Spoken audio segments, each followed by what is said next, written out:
안녕하세요. 매일경제 뉴욕 특파원 김용갑입니다. 미국에서는 독립기념일인 7월 4일이 되면 미국 전역에서 대규모 불꽃놀이가 펼쳐집니다.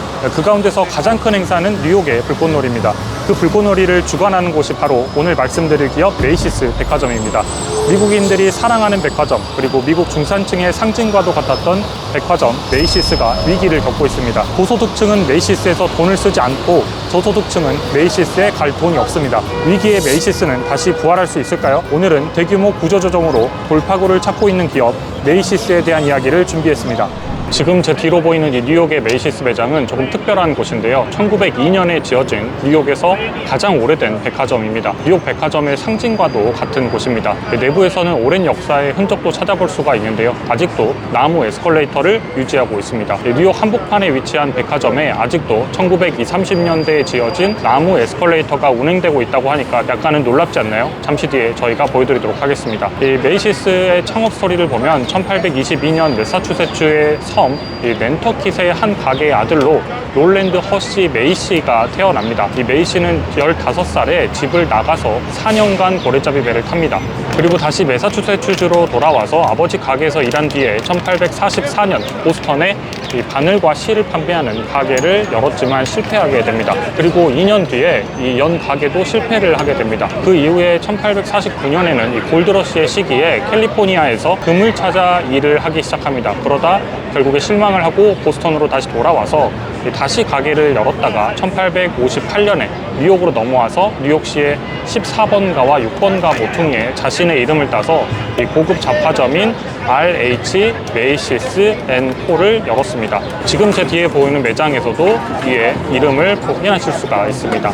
매장은 이 개장 첫날 11달러의 매출로 시작을 해서 그 해에만 총 8만 5천 달러의 매출을 기록을 합니다. 그러면서 점차 확장을 해 나가는데요. 참고로 이 원래 메이시스의 상징이 수탉이었는데 과거에 15살의 고래잡이 시절에 이 창업주가 팔뚝에 새겼던 붉은색 별 문신을 떠올리면서 메이시스의 상징을 붉은 별로 바꿉니다. 이 바다에서 고래를 잡을 때 본인을 인도해준 별을 새로운 사업의 상징으로 내세운 겁니다.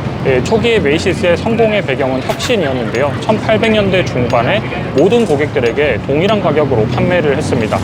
당시의 관행은 물건을 살 때 흥정을 하는 것이었는데 이를 없애버렸습니다. 심지어 신문 광고에 제품의 정확한 가격을 명시할 정도였습니다. 그리고 환불 보장을 제공했는데요. 메이시스는 오늘날에도 이 백화점 이상의 행사를 하는데 앞서 말씀드렸던 이 불꽃놀이 외에도 추수감사절에는 대규모 퍼레이드를 펼칩니다.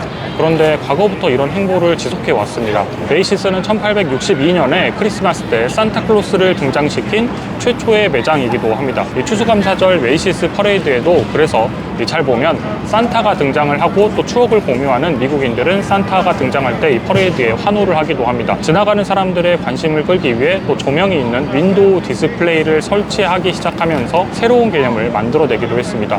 이처럼 이 메이시스는 백화점 이상의 문화를 만들어냈습니다. 그러던 중에 이 메이시는 1877년에 숨지고 1895년에 회사 소유권은 그의 가족에서 이시도르 스트라우스 그리고 나단 스트라우스에게 넘어갔습니다. 참고로 여기서 이시도르는 타이타닉호에서 숨진 인물인데요. 구명보트가 부족하다는 것을 알고 이 타이타닉호에서 다른 이들에게 보트를 양보하고 부부가 함께 눈을 감은 일화로 알려져 있기도 합니다. 그리고 1902년에 34번가와 브로드웨이가 만나는 바로 이 헤럴드 스퀘어에 지금 제 뒤로 보이는 빌딩으로 이전을 했습니다. 그 이후로도 승승장구를 하던 메이시스는 1980년대부터 경기 침체로 위기를 맞고 1992년에 결국 파산을 선언합니다. 이에 1994년에 당시 미국의 가장 큰 백화점이었던 페더레이티드가 인수를 합니다.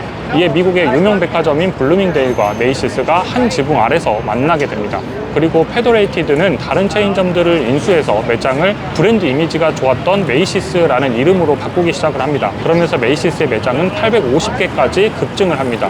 이후에 2005년에는 메이 백화점을 또 170억 달러에 우리 돈 약 23조 원의 추가 인수를 하면서 매장 수가 1000개가 넘어가고 연간 매출은 300억 달러를 넘어서는 미국 최대 백화점 체인으로 자리 잡게 됩니다. 그리고 2007년에 페더레이티드 인corporated는 사명 자체를 메이시스로 바꾸게 됩니다. 이때 티커도 FD에서 M으로 티커를 바꿉니다. 그렇게 수많은 백화점 인수합병으로 만들어진 연합백화점이 바로 메이시스와 블루밍데일에 집중하는 회사가 됩니다. 여기까지가 이 메이시스의 성공 스토리라고 할 수가 있는데요. 하지만 지금 듣기에도 조금은 과도한 몸집 벌리기가 있었던 것 같죠. 저희가 이제는 또 매장으로 들어가서 나머지 이야기를 계속 이어가 보도록 하겠습니다. 가시죠.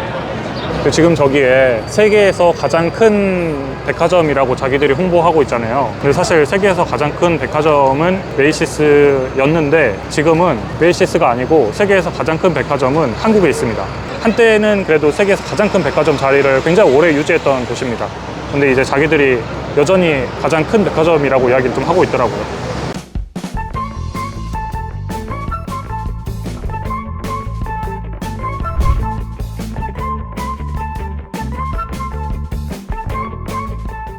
녹화일 기준으로는 지금 이제 불꽃놀이 전주라서 불꽃놀이가 지금 예정돼 있다고 저렇게 홍보를 또 하고 있습니다. 열심히. 허드슨 리버에서 합니다. 올해는. 블랙 프라이데이에 왔었는데 그때보다 더 장사 잘 되는 것 같은데요? 아 맞다. 지금 독립기념일이라서 또 독립기념일 때 세일 많이 하니까 그때 맞아서 지금 사람들이 좀 많아 보이네요. 그래서 지금 자세히 보면 지금 할인율이 뭐 40%, 50% 이렇게 오프 이렇게 다 써져 있습니다. 신기한 게 확실히 1층에 잡화점에는 사람이 또 좀 있고 2층에 할인하는 곳에 좀 사람이 있는데 이쪽에 의류로 올라오니까 의류 쪽에는 사람이 또 조금 적은 것 같네요. 사실 이렇게 폴로 옷이라든가 캘빈 클라인이라든가 저런 브랜드들 사람들이 굳이 백화점에서 사야 되나 이런 생각들을 아마 많이 할 것 같아요.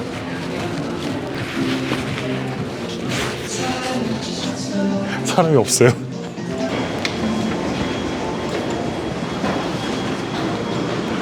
이거 진짜 나무로 된 에스컬레이터. 역시나 내부에 들어오면 꽤나 오랜 역사를 알 수 있는 분위기의 인테리어들을 느낄 수가 있는데요. 세계에서 가장 큰 백화점이라는 타이틀을 오래 보유한 것답게 내부에서 길을 잃을 정도로 큰 규모를 또 자랑하고 있습니다. 또 뒤로 보이는 것처럼 이렇게 나무로 된 에스컬레이터는 여전히 보존되어서 사용이 되고 있습니다. 장식용이 아니라 실제로 이 고객들이 이동을 하는데 사용을 하고 있습니다. 이 온라인 시장의 성장에 서서히 어려움을 겪던 메이시스는 팬데믹을 거치면서 이 달라진 소매업의 분위기에 따라가지 못했습니다.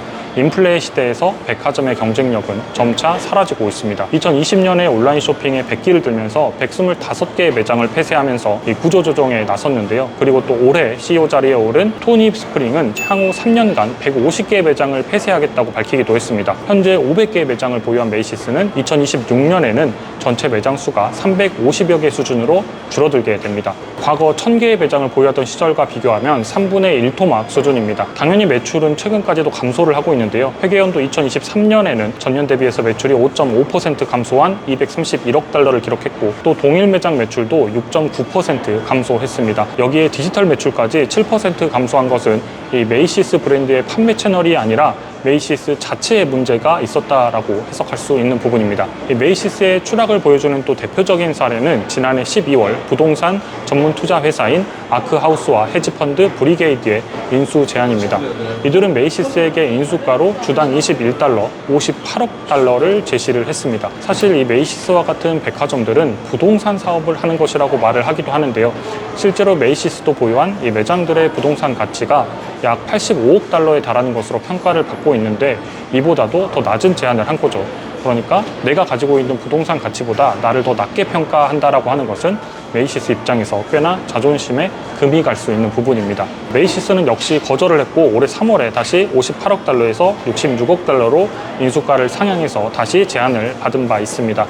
백화점의 위기, 오프라인의 위기, 그리고 팬데믹의 위기, 중산층의 위기, 패스트 패션의 압박 어느 하나 대응하지 못하면서 메이시스는 서서히 추락하고 있습니다.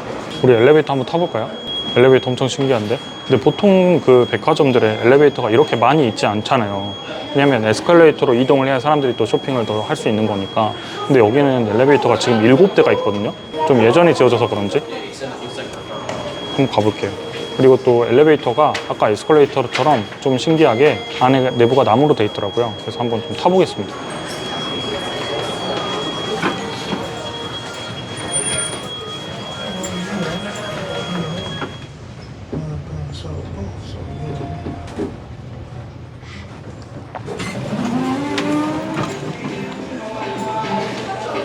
엘리베이터 되게 신기하네요. 와, 여기는 진짜 바닥까지 완전 옛날 방식이네요. 지금 이 인테리어들이 MZ들이 오겠냐고. 근데 진짜 이런 인테리어를 가지고 젊은층을 끌어올릴 수가 없다니까, 진짜. 이 교실 바닥 같은 것만 해도 문제가 아니에요. 여기도 그래요. 이런 천바닥, 여기 막 뭐 흘려져 있는 이런 느낌. 사실 이런 걸 이렇게 하면서 과연 이 럭셔리 전략이 먹힐까? 약간 이런 생각도 들어요. 하지만 이 변화의 의지가 전혀 없는 것은 아닙니다. 메이시스의 주요 고객은 중산층입니다. 그러니까 가구 소득이 75,000달러 안팎의 이 중산층을 타깃으로 하고 있는데요. 이 토니 스프링 신임 CEO는 새로운 변화를 꿈꾸고 있습니다. 미국의 중산층은 인플레이션 상승에 압박을 받고 있습니다. 이에 CEO는 대담한 새로운 챕터라고 부르는 새로운 전략을 제시했습니다. 그러면서 이 전략이 향후 주주들에게 의미 있는 가치를 창출할 이 현대적인 메이시스를 만들 것이라고 강조를 했습니다. 이 기존 매장을 개선하고 또 디지털에 집중을 하고 소규모 매장을 확장할 계획입니다. 그러면서 이 중산층이 아닌 고소득층을 겨냥한 럭셔리 점포를 예고했습니다. 미국의 소비시장에서 양극화가 뚜렷해지자 고소득층을 노리는 전략으로 부활을 꿈꾸고 있습니다. 최근 방송에서 계속 말씀드리는 이 미국 시장의 분위기를 반영하는 듯해 보이는데요. 최근 미국 시장에서 성공하는 기업들은 주로 럭셔리 시장이 아니면 저가 시장입니다. 메이시스는 이 가운데 럭셔리 시장을 선택했습니다. 그동안 대부분 미국 시장에서 성장하고 있는 기업들을 주로 전해드렸는데요. 성장하는 기업과 달리 쇠퇴의 길을 가는 기업들은 서서히 진행이 되는 듯합니다. 그 과정에서 수차례의 변화와 혁신을 시도합니다. 메이시스의 경우에는 사람들이 원하는 방식으로 쇼핑을 할 수 있도록 매장의 크기를 줄이는 소규모 매장을 열고 이 부자들을 겨냥한 럭셔리를 노리겠다는 변화를 시작하고 있습니다. 이제 막 변화의 시작의 단계라서 체감하기는 어렵지만 여러분들이 생각하기에는 이 대형 백화점의 이 같은 변화는 어떻게 보이시나요? 오늘 영상 재밌게 보셨다면 매경 월가월부 구독과 좋아요, 댓글까지 부탁드리겠습니다. 감사합니다.